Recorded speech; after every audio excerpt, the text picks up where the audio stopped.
Audiobooks for Everyone presents The Adventures of Sherlock Holmes by Arthur Conan Doyle. 1. A Scandal in Bohemia. To Sherlock Holmes, she is always the woman. I have seldom heard him mention her under any other name. In his eyes, she eclipses and predominates the whole of her sex. It was not that he felt any emotion akin to love for Irene Adler. All emotions, and that one particularly, were abhorrent to his cold, precise, but admirably balanced mind. He was, I take it, the most perfect reasoning and observing machine that the world has seen, but, as a lover, he would have placed himself in a false position. He never spoke of the softer passions, save with a gibe and a sneer. They were admirable things for the observer, excellent for drawing the veil from men's motives and actions. But for the trained reasoner to admit such intrusions into his own delicate and finely adjusted temperament was to introduce a distracting factor which might throw a doubt upon all his mental results. Grit in a sensitive instrument, or a crack in one of his own high-power lenses, would not be more disturbing than a strong emotion in a nature such as his. And yet, there was but one woman to him, and that woman was the late Irene Adler, of dubious and questionable memory. I had seen little of Holmes lately. My marriage had drifted us away from each other. My own complete happiness, and the home-centered interests which rise up around the man who first finds himself master of his own establishment, were sufficient to absorb all my attention, while Holmes, who loathed every form of society with his whole Bohemian soul, remained in our lodgings in Baker Street, buried among his old books, and alternating from week to week between cocaine and ambition. The drowsiness of the drug and the fierce energy of his own keen nature, he was still as ever deeply attracted by the study of crime and occupied his immense faculties and extraordinary powers of observation in following out those clues and clearing up those mysteries which had been abandoned as hopeless by the official police. From time to time I heard some vague account of his doings, of his summons to Odessa in the case of the Trepoff murder, of his clearing up of the singular tragedy of the Atkinson brothers at Trincomalee, and finally of the mission which he had accomplished so delicately and successfully for the reigning family of Holland. Beyond these signs of his activity, however, which I merely shared with all the readers of the daily press, I knew little of my former friend and companion. One night, it was on the 20th of March, 1888, I was returning from a journey to a patient, for I had now returned to civil practice, when my way led me through Baker Street.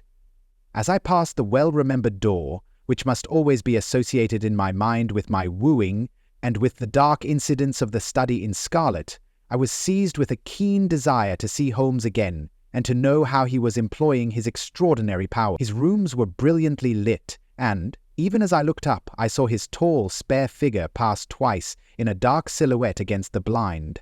He was pacing the room, swiftly, eagerly, with his head sunk upon his chest and his hands clasped behind him. To me, who knew his every mood and habit, his attitude and manner told their own story. He was at work again. He had risen out of his drug-created dreams and was hot upon the scent of some new problem. I rang the bell, and was shown up to the chamber which had formerly been, in part, my own. His manner was not effusive. It seldom was, but he was glad, I think, to see me. With hardly a word spoken, but with a kindly eye, he waved me to an armchair, threw across his case of cigars, and indicated a spirit case and a gasogene in the corner. Then he stood before the fire and looked me over in his singular, introspective fashion. "Wedlock suits you," he remarked.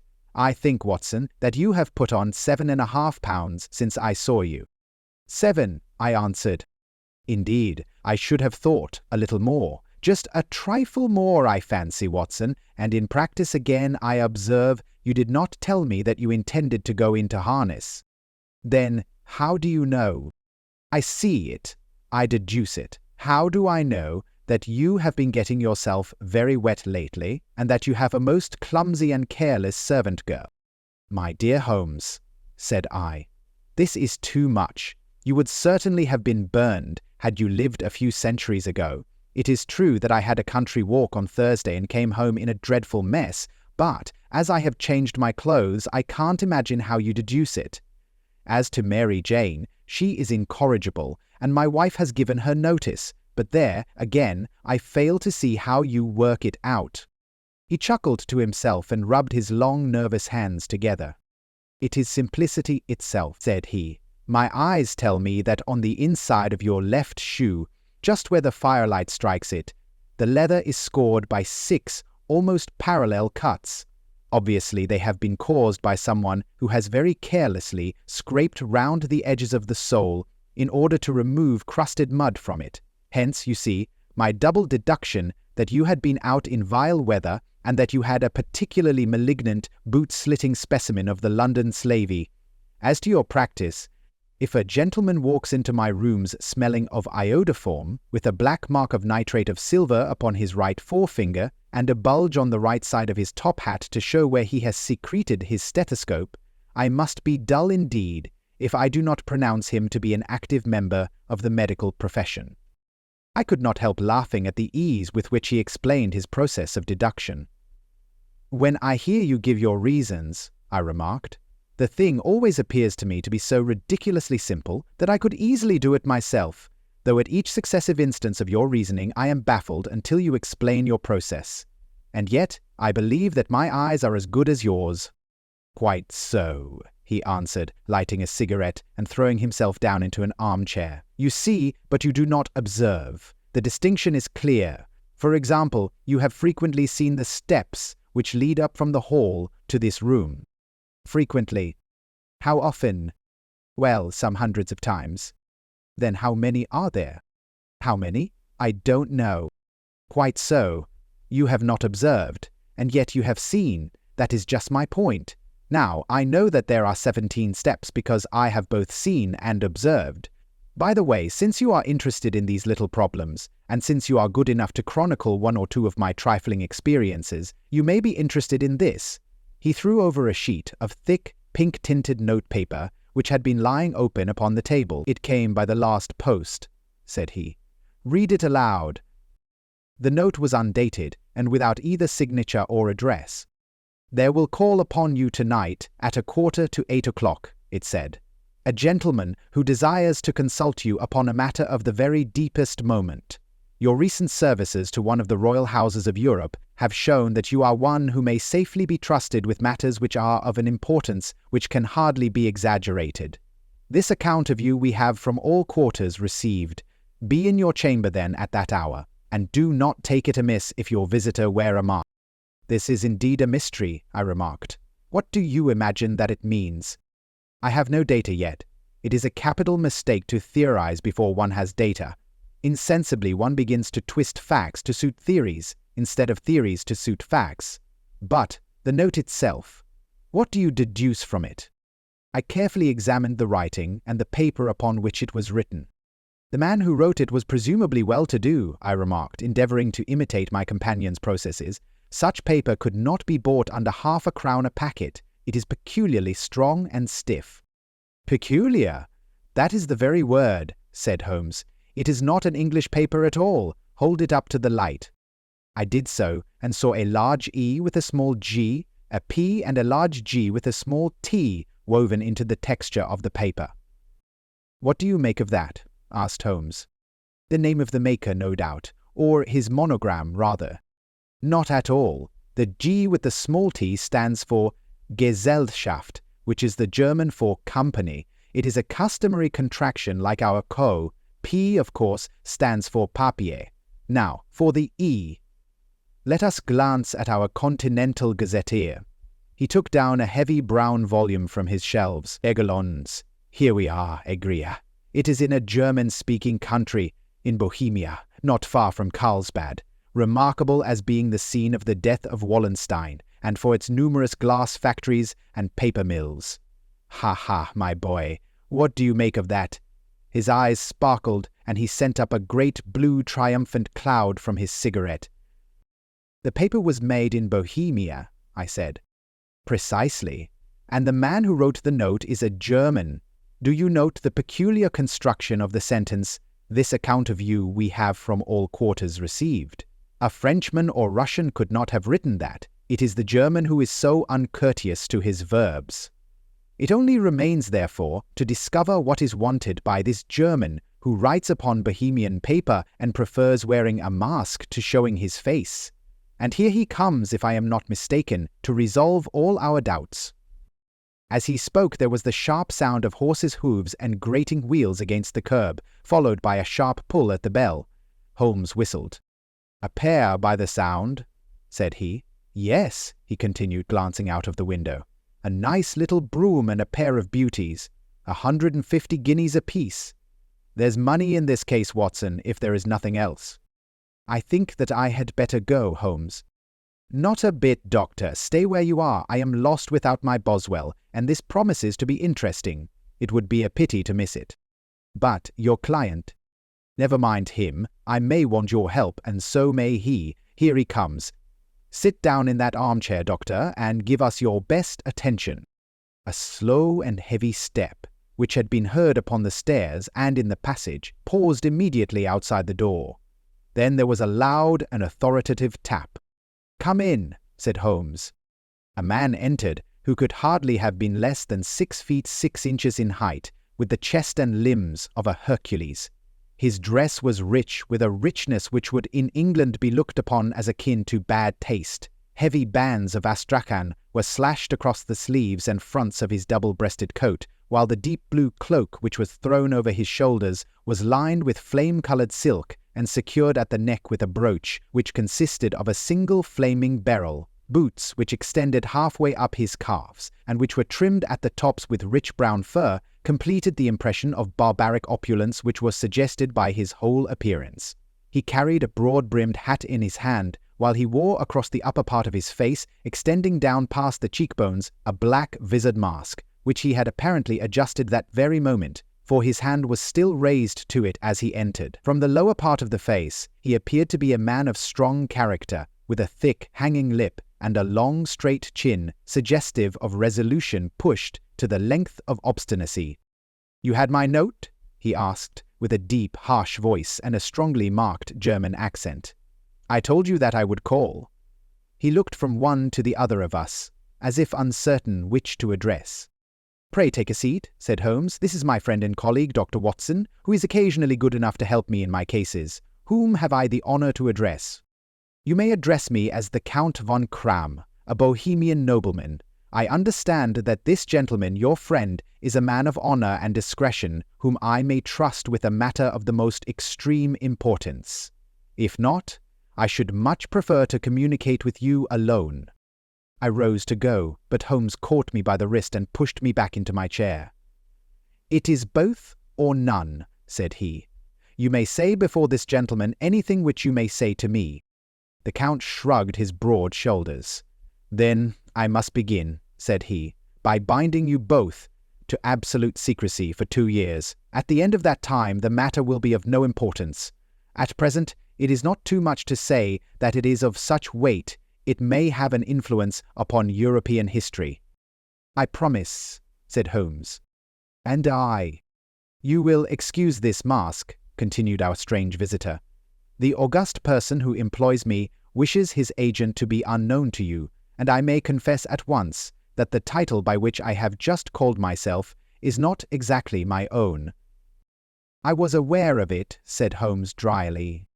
"The circumstances are of great delicacy, and every precaution has to be taken to quench what might grow to be an immense scandal and seriously compromise one of the reigning families of Europe.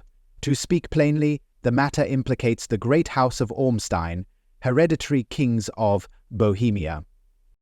"I was also aware of that," murmured Holmes, settling himself down in his armchair and closing his eyes. Our visitor glanced with some apparent surprise at the languid, lounging figure of the man who had been no doubt depicted to him as the most incisive reasoner and most energetic agent in Europe. Holmes slowly reopened his eyes and looked impatiently at his gigantic client.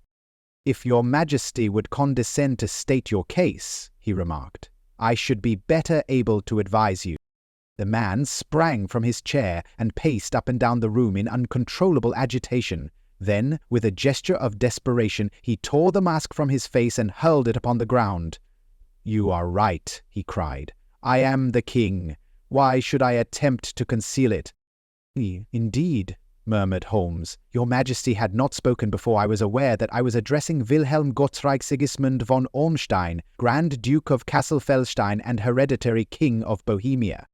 "But you can understand," said our strange visitor, sitting down once more and passing his hand over his high white forehead, "you can understand that I am not accustomed to doing such business in my own person, yet the matter was so delicate that I could not confide it to an agent without putting myself in his power. I have come incognito from Prague for the purpose of consulting you." "Then pray consult," said Holmes, shutting his eyes once more. "The facts are briefly these. Some 5 years ago, during a lengthy visit to Warsaw, I made the acquaintance of the well-known adventuress Irene Adler. The name is no doubt familiar to you."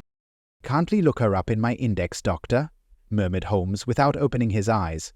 For many years he had adopted a system of docketing all paragraphs concerning men and things, so that it was difficult to name a subject or a person on which he could not at once furnish information. In this case, I found her biography sandwiched in between that of a Hebrew rabbi and that of a staff commander who had written a monograph upon the deep-sea fishes. "Let me see," said Holmes. "Born in New Jersey in the year 1858. Contralto, hum. La Scala, hum. Prima donna Imperial Opera of Warsaw, yes. Retired from operatic stage, ha. Living in London, quite so. Your Majesty, as I understand, became entangled with this young person, wrote her some compromising letters, and is now desirous of getting those letters back." "Precisely so. But how? Was there a secret marriage?" "None. No legal papers or certificates." "None. Then I fail to follow, Your Majesty. If this young person should produce her letters for blackmailing or other purposes, how is she to prove their authenticity?" "There is the writing." "Pooh, pooh. Forgery?" "My private notepaper." "Stolen." "My own seal." "Imitated." "My photograph." "What? We were both in the photograph?" "Oh dear, that is very bad. Your Majesty has indeed committed an indiscretion." "I was mad. Insane. You have compromised yourself seriously. I was only Crown Prince then. I was young. I am but 30 now. It must be recovered. We have tried and failed. Your Majesty must pay. It must be bought. She will not sell." "Stolen, then?" "5 attempts have been made. Twice burglars in my pay ransacked her house. Once we diverted her luggage when she traveled. Twice she has been waylaid. There has been no result. No sign of it." "Absolutely none." Holmes laughed. "It is quite a pretty little problem," said he. "But a very serious one to me," returned the king reproachfully. "Very indeed. And what does she propose to do with the photograph?" "To ruin me." "But how?" "I am about to be married." "So I have heard." "To Clotilda Lottmann von Saxe-Minningen, second daughter of the King of Scandinavia. You may know the strict principles of her family. She is herself the very soul of delicacy. A shadow of a doubt as to my conduct would bring the matter to an end." "And Irene Adler?" "Threatens to send them the photograph, and she will do it. I know that she will do it. You do not know her, but she has a soul of steel. She has the face of the most beautiful of women and the mind of the most resolute of men. Rather than I should marry another woman, there are no lengths to which she would not go. None." "You are sure that she has not sent it yet?" "I am sure." "And why?" "Because she has said that she would send it on the day when the betrothal was publicly proclaimed. That will be next Monday." "Oh, then we have 3 days yet," said Holmes with a yawn. "That is very fortunate, as I have 1 or 2 matters of importance to look into just at present. Your Majesty will, of course, stay in London for the present?" "Certainly." "You will find me at the Langham under the name of the Count von Kram. Then I shall drop you a line to let you know how we progress." "Pray do so. I shall be all anxiety." "Then, as to money?" "You have carte blanche." "Absolutely." "I tell you that I would give one of the provinces of my kingdom to have that photograph." "And for present expenses?" The king took a heavy chamois leather bag from under his cloak and laid it on the table. "There are £300 in gold and 700 in notes," he said. Holmes scribbled a receipt upon a sheet of his notebook and handed it to him. "And mademoiselle's address?" he asked. "Is Briony Lodge, Serpentine Avenue, St. John's Wood." Holmes took a note of it. "One other question," said he. "Was the photograph a cabinet?" "It was." "Then good night, Your Majesty, and I trust that we shall soon have some good news for you. And good night, Watson," he added, as the wheels of the Royal Brug rolled down the street. "If you will be good enough to call tomorrow afternoon at 3 o'clock, I should like to chat this little matter over with you." At 3 o'clock precisely, I was at Baker Street, but Holmes had not yet returned.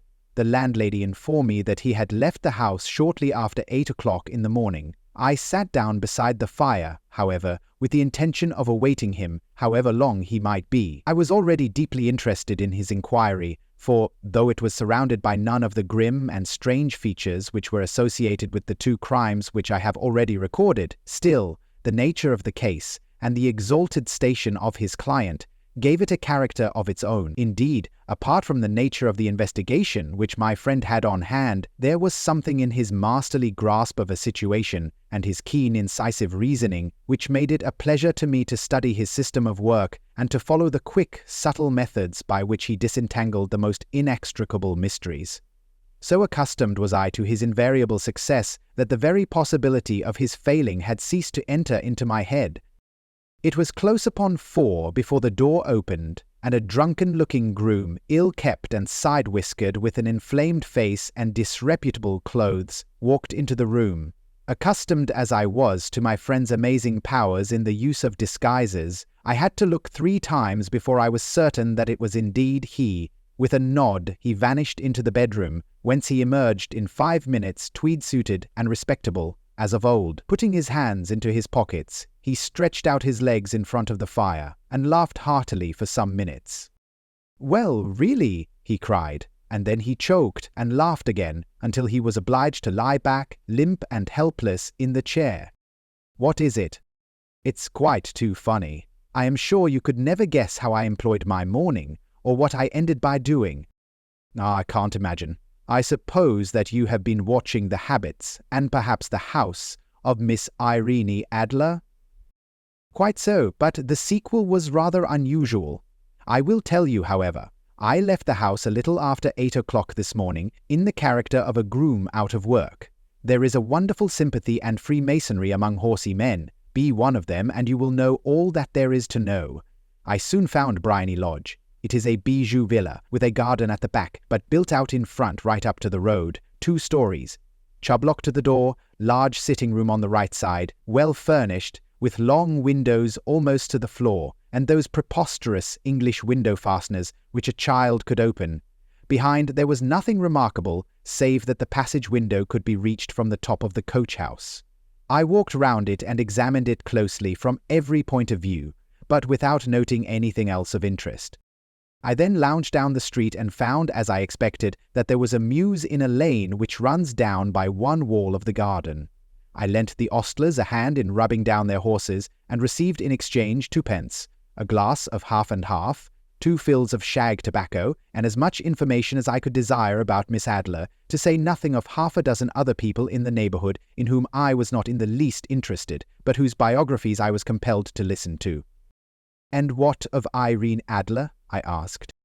"Oh, she has turned all the men's heads down in that part. She is the daintiest thing under a bonnet on this planet, so say the Serpentine Mews, to a man.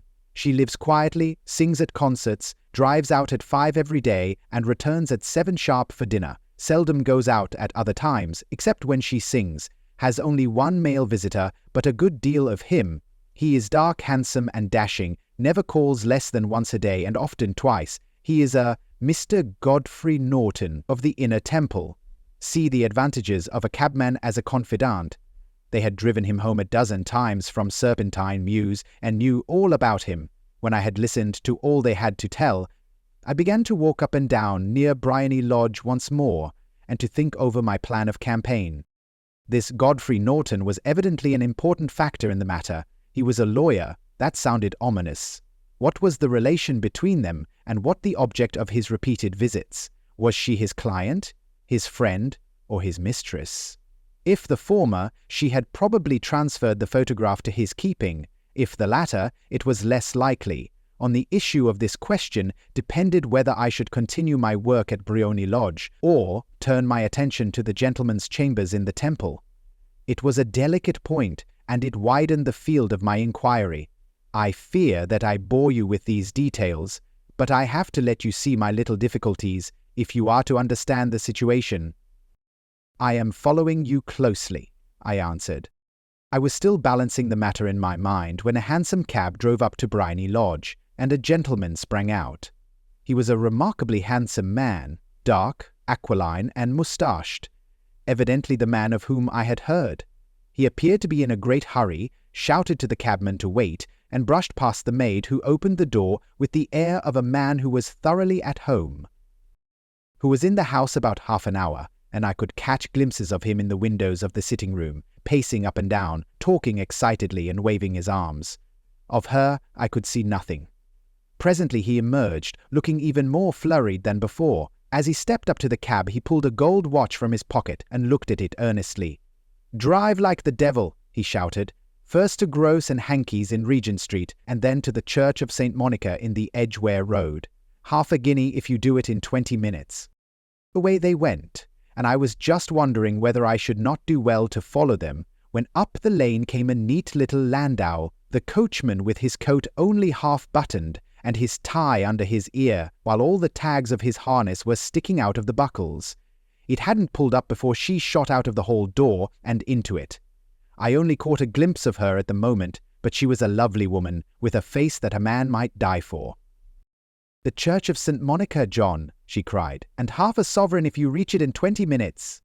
This was quite too good to lose, Watson. I was just balancing whether I should run for it or whether I should perch behind her landau when a cab came through the street. The driver looked twice at such a shabby fare, but I jumped in before he could object. "The Church of St. Monica," said I, "and half a sovereign if you reach it in 20 minutes. It was 25 minutes to 12, and of course it was clear enough what was in the wind. My cabby drove fast. I don't think I ever drove faster, but the others were there before us. The cab and the landau, with their steaming horses, were in front of the door when I arrived. I paid the man and hurried into the church. There was not a soul there save the two whom I had followed, and a surpliced clergyman, who seemed to be expostulating with them. They were all three standing in a knot in front of the altar. I lounged up the side aisle like any other idler who has dropped into a church. Suddenly, to my surprise, the three at the altar faced round to me, and Godfrey Norton came running as hard as he could towards me. "Thank God!" he cried. "You'll do. Come, come!" "What then?" I asked. "Come, man, come. Only 3 minutes, or it won't be legal." I was half dragged up to the altar, and before I knew where I was, I found myself mumbling responses which were whispered in my ear, and vouching for things of which I knew nothing, and generally assisting in the secure tying up of Irene Adler, spinster, to Godfrey Norton, bachelor. It was all done in an instant, and there was the gentleman thanking me on the one side and the lady on the other, while the clergyman beamed on me in front. It was the most preposterous position in which I ever found myself in my life, and it was the thought of it that started me laughing just now. It seems that there had been some informality about their license, that the clergyman absolutely refused to marry them without a witness of some sort, and that my lucky appearance saved the bridegroom from having to sally out into the streets in search of a best man. The bride gave me a sovereign, and I mean to wear it on my watch chain in memory of the occasion. "This is a very unexpected turn of affairs," said I. "And what then?" "Well, I found my plans very seriously menaced. It looked as if the pair might take an immediate departure, and so necessitate very prompt and energetic measures on my part. At the church door, however, they separated, he driving back to the temple, and she to her own house. "I shall drive out in the park at 5 as usual," she said as she left him. I heard no more. They drove away in different directions, and I went off to make my own arrangements. "Which are?" "Some cold beef and a glass of beer," he answered, ringing the bell. "I have been too busy to think of food, and I am likely to be busier still this evening. By the way, Doctor, I shall want your cooperation. I shall be delighted. You don't mind breaking the law? Not in the least. Nor running a chance of arrest? Not in a good cause. Oh, the cause is excellent. Then I am your man. I was sure that I might rely on you. But what is it you wish? When Mrs. Turner has brought in the tray, I will make it clear to you. Now, he said as he turned hungrily on the simple fare that our landlady had provided, I must discuss it while I eat, for I have not much time. It is nearly 5 now. In 2 hours we must be on the scene of action. Miss Irene, or Madam, rather, returns from her drive at 7. We must be at Bryony Lodge to meet her. And what then? You must leave that to me. I have already arranged what is to occur. There is only one point on which I must insist. You must not interfere, come what may. You understand? I am to be neutral, to do nothing whatever. There will probably be some small unpleasantness. Do not join in it. It will end in my being conveyed into the house. 4 or 5 minutes afterwards, the sitting-room window will open. You are to station yourself close to that open window. Yes, you are to watch me, for I will be visible to you. Yes, and when I raise my hand, so you will throw into the room what I give you to throw, and will at the same time raise the cry of fire. You quite follow me? Entirely. It is nothing very formidable, he said, taking a long cigar-shaped roll from his pocket. It is an ordinary plumber's smoke rocket, fitted with a cap at either end to make it self-lighting. Your task is confined to that. When you raise your cry of fire, it will be taken up by quite a number of people. You may then walk to the end of the street, and I will rejoin you in 10 minutes. I hope that I have made myself clear. I am to remain neutral, to get near the window, to watch you, and at the signal to throw in this object, then to raise the cry of fire, and to wait you at the corner of the street. Precisely.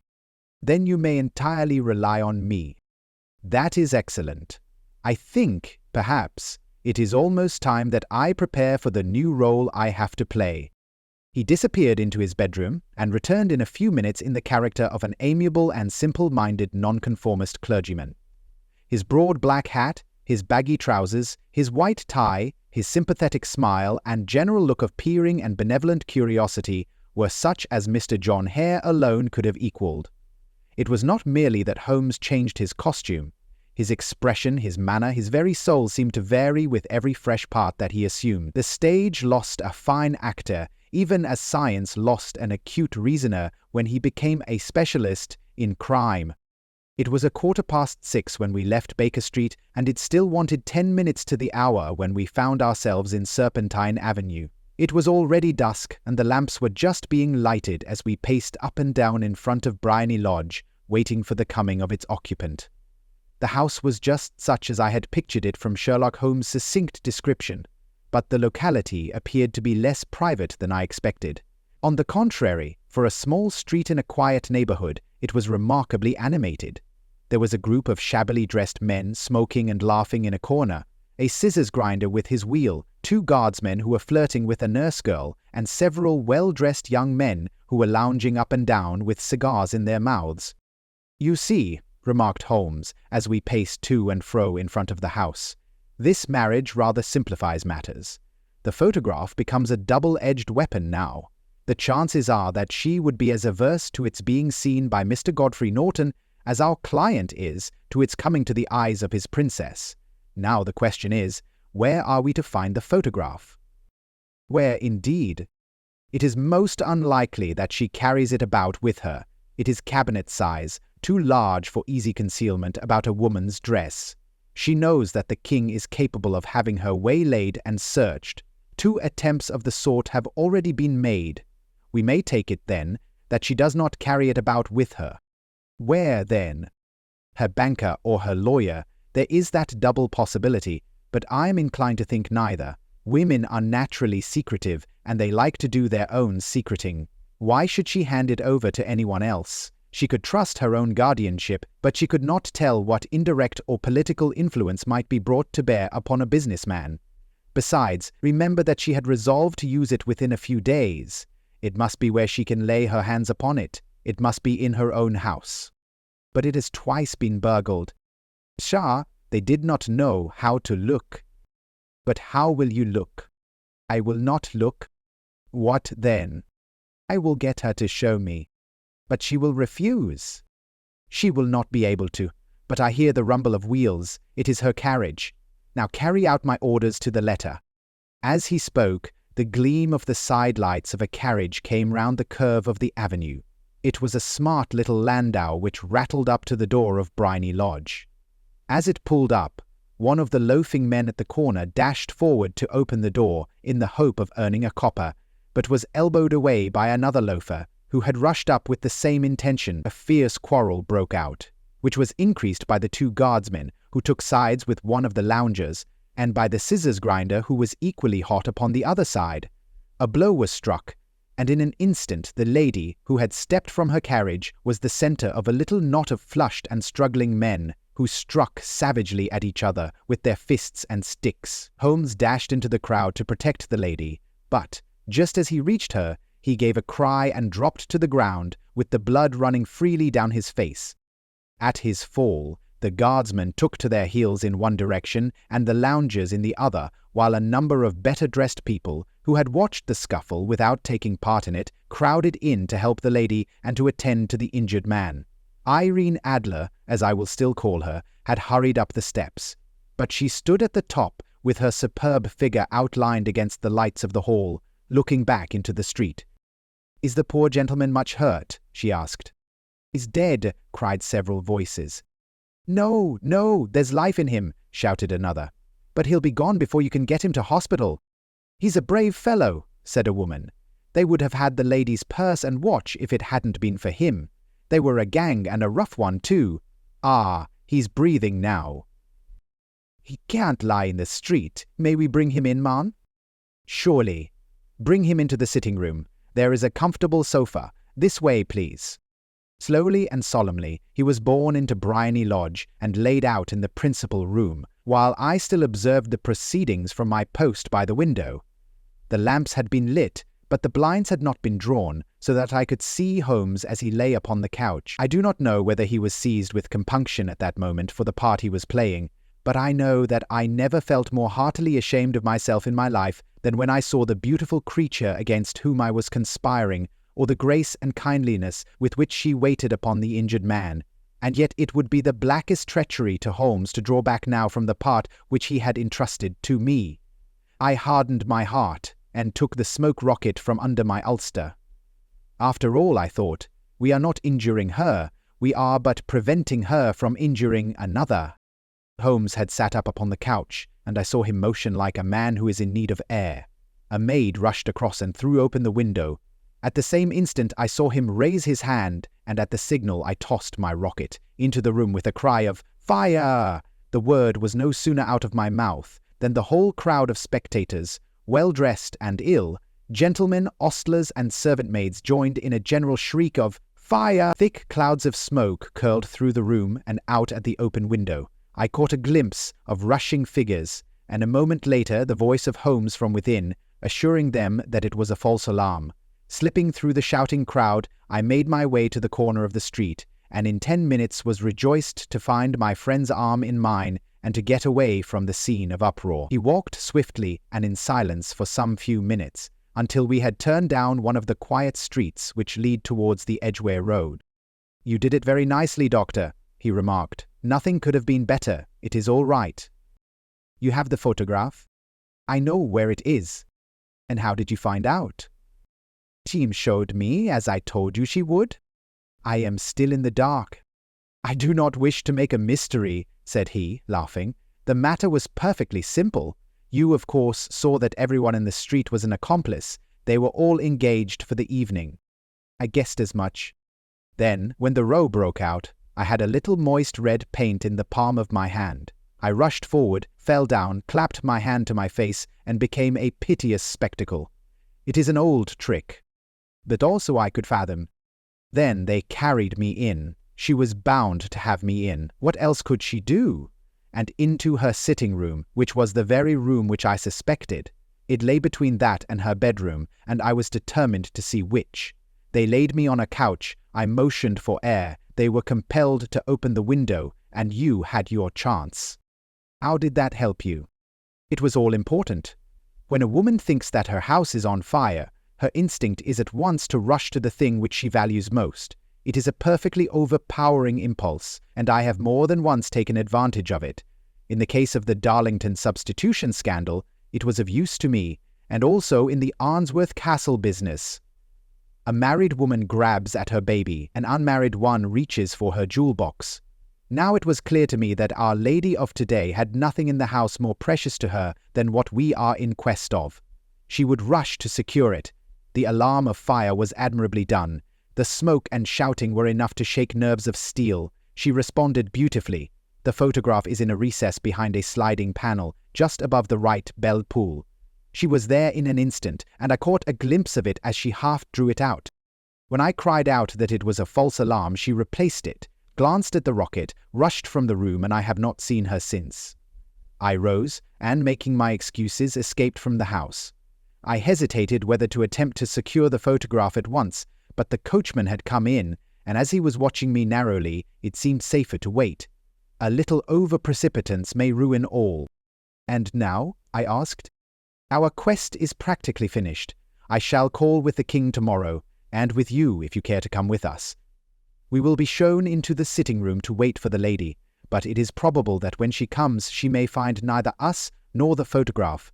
It might be a satisfaction to His Majesty to regain it with his own hands. And when will you call? At 8 in the morning.